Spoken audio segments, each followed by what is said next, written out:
শিওরে পঞ্চায়েত নির্বাচন। এই পঞ্চায়েত নির্বাচনের আগে ভোট ব্যাংক চাঙ্গা করতে ইমাম মুয়াজ্জিমদের নিয়ে সংবর্ধনা সভার আয়োজন করল জেলা তৃণমূল নেতৃত্ব। সংবর্ধনা সভায় মালদা জেলা তৃণমূল কংগ্রেসের সভাপতি তথা মালতীপুর বিধানসভার বিধায়ক আব্দুর রহিম বক্সি, চেয়ারম্যান সমর বন্দ্যোপাধ্যায়, সাবিনা ইয়াসমিন ও তৃণমূল সংখ্যালঘু সেলের রাজ্য সভাপতি মোশাররফ হোসেন পৌঁছেছিলেন। রবিবার দুপুরে মালদা জেলার সবকটি ইমামদের সাথে নিয়ে সংবর্ধনা সভার আয়োজন করল মালদা জেলা তৃণমূল কংগ্রেস কমিটি। রতুয়া ১ নম্বর ব্লকের ফুটবল স্টেডিয়াম মাঠে এই সংবর্ধনা সভার আয়োজন করা হয়। সংবর্ধনা সভায় উপস্থিত ছিলেন মালদা জেলা তৃণমূল কংগ্রেসের সভাপতি তথা মালতীপুর বিধানসভার বিধায়ক আব্দুর রহিম বক্সি, রতুয়ার বিধায়ক তথা জেলা তৃণমূল কংগ্রেসের চেয়ারম্যান সমর মুখোপাধ্যায়, উত্তরবঙ্গ উন্নয়ন দপ্তরের মন্ত্রী সাবিনা ইয়াসমিন, তৃণমূল কংগ্রেসের সংখ্যালঘু সেলের রাজ্য সভাপতি তথা ইটাহারের বিধায়ক মোশাররফ হোসেন, মালদা জেলা শ্রমিক সংগঠনের সভাপতি শুভদীপ সেন্নাল থেকে শুরু করে অন্যান্যরা। বিগত কয়েক বছর ধরে ইমামদের সাথে নিয়ে সংবর্ধনা সভা করেন বিধায়ক আব্দুর রহিম বক্সি। এবছর তিনি দায়িত্ব রয়েছেন মালদা জেলা তৃণমূল কংগ্রেসের সভাপতি পদে। তাই এবছর মালদা জেলার 17টি ব্লকের ইমাম ও মুয়াজ্জিমদের সংবর্ধনা সভা করেন জেলা তৃণমূল নেতৃত্ব। জেলা তৃণমূল সূত্রে জানা গিয়েছে, মালদা জেলার 17টি ব্লকের দায়িত্বে থাকা ইমাম ও মুয়াজ্জিমদের ডেকে তাদের হাতে সংবর্ধনা তুলে দেন মালদা জেলা তৃণমূল কংগ্রেসের সভাপতি তথা বিধায়ক আব্দুর রহিম বক্সি। পুষ্পস্তবক ব্যাগ দিয়ে তাদের সংবর্ধনা জানান জেলা তৃণমূল নেতৃত্ব।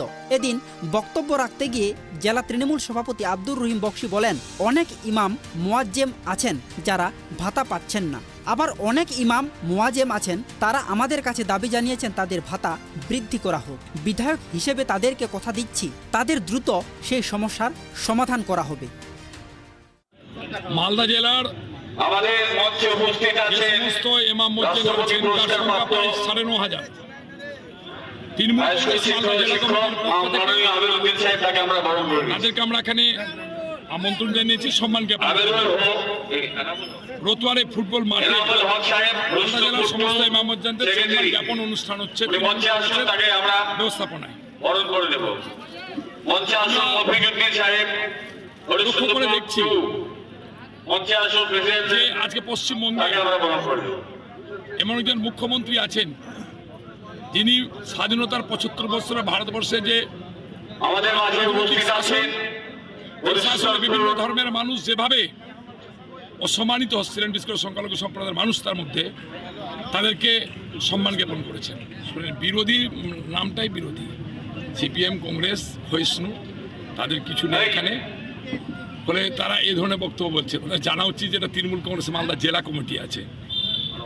১ এপ্রিল ওল মালদার তাদিপাড়া মাঠে সমস্ত সম্মানীয় পুরোহিত, মতুয়াদের আছেন, আদিবাসীদের মাঝি থানের মোড়লরা আছেন, তাদেরকে সবাইকে নিয়ে প্রায় ৬,০০০ বিশিষ্ট সম্মানীয় পুরোহিত এবং মাঝি থানের মোড়ল এবং মতুয়া মোড়লদেরকে নিয়ে সভা অনুষ্ঠিত হবে ১ এপ্রিল তাঁতিপাড়া মাঠে ওল মালদাতে। তাদের জানা উচিত এখানে কোনো রাজনীতি নেই, রাজনীতির ঊর্ধ্বে এসে মমতা ব্যানার্জি আদর্শকে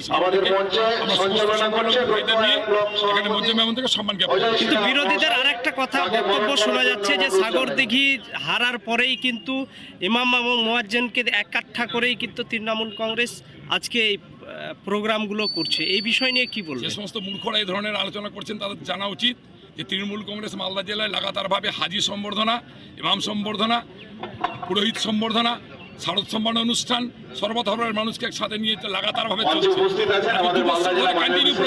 মূর্খরা এই ধরনের কথা বলছেন, শেষ তারা সাগরদিঘির একটা নির্বাচন কথা ভুল ত্রুটি হতে পারে, সেটাকে সামনে ভাবছেন সংখ্যালঘু সম্প্রদায়ের মানুষ, তারা হয়তো মমতা ব্যানার্জি চোখে আঙুল দিয়ে দেখিয়ে দিতে আজকের এই সমাবেশ মালদা জেলার ৯,৫০০ ইমাম মুয়াজ্জিম আমরা একসাথে এসে মমতা ব্যানার্জিকে সমর্থন করছেন।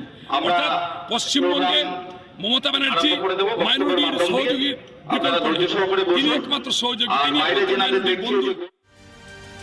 এদিন অনুষ্ঠান শেষে মালদা জেলা ইমাম মুয়াজ্জিম সংগঠনের পক্ষ থেকে তাদের রাজ্য সম্পাদক, জেলা তৃণমূল সভাপতি তথা বিধায়ক আব্দুর রহিম বক্সির হাতে তাদের দাবি দাবার ভিত্তিতে একটি স্মারকলিপিও প্রদান করেন।